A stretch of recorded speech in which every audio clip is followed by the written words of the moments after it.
There's nothing harder for me than listening to Stephen cry. Rand, on the other hand, can take it a little longer. Over the year, we've learned a lot about each other's differences, although sometimes we still do disagree. It just drives me crazy when when he's crying, and I feel like we should be doing something, Yeah, but you know he's going to cry naturally. He'll go to sleep after a few minutes anyway. Yeah, but what an awful way to go to sleep. It's really hard on me, too. I end up almost wanting to cry when he's crying. All babies cry. He doesn't need to be held all the time. Does it bother to just sit there on the computer and listen to him cry? Do you hear that? Yeah, I hear it, but that's what babies do. We've done everything. We've checked his diaper. We know he's not sick. How long can you stand it? Because I can't stand it more than a couple minutes. Well, I can stand it for 20 or 30 minutes if I know he's going to go to sleep. If you go and pick him up, it just stirs him up again, gets him excited, and that makes it that much longer before he goes to sleep. Let's compromise, because I'd go nuts in 20 or 30 minutes. I'd be a banana, and he may fall asleep, but you can commit me after that. Why don't we let him cry for, say, 10 to 15 minutes? And then after 10 or 15 minutes, if he's still crying strong and not going to sleep, you can pick him up. How would that be? Okay.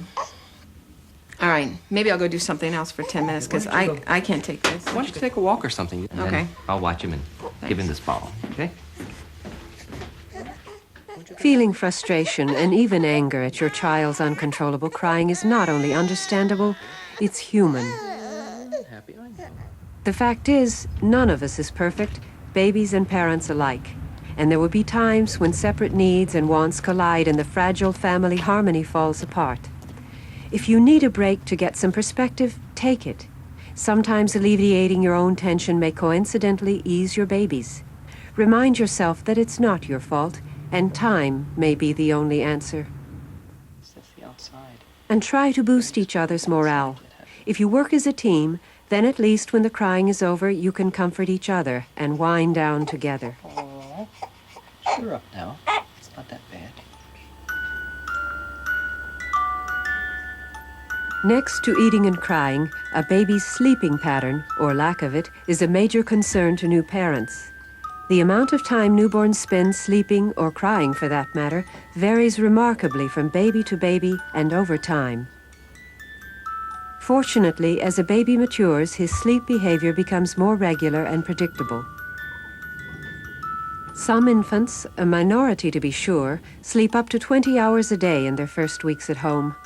Others, from the time they're born, may take only 2 15-minute naps during the day.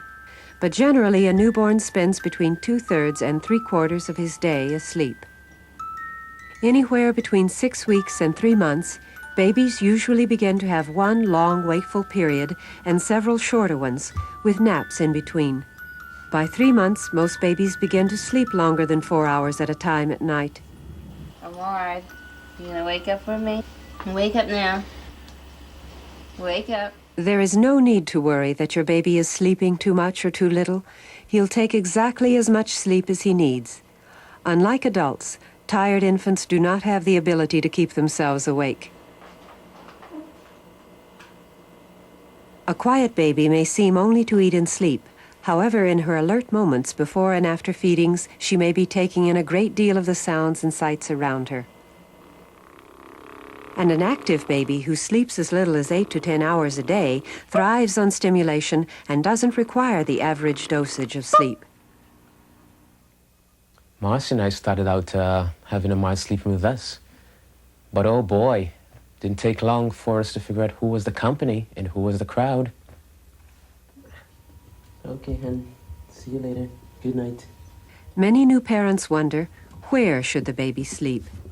At first, you may feel most comfortable if your baby sleeps where you do, but you may soon see why many pediatricians are in favor of putting babies to bed apart from their exhausted parents.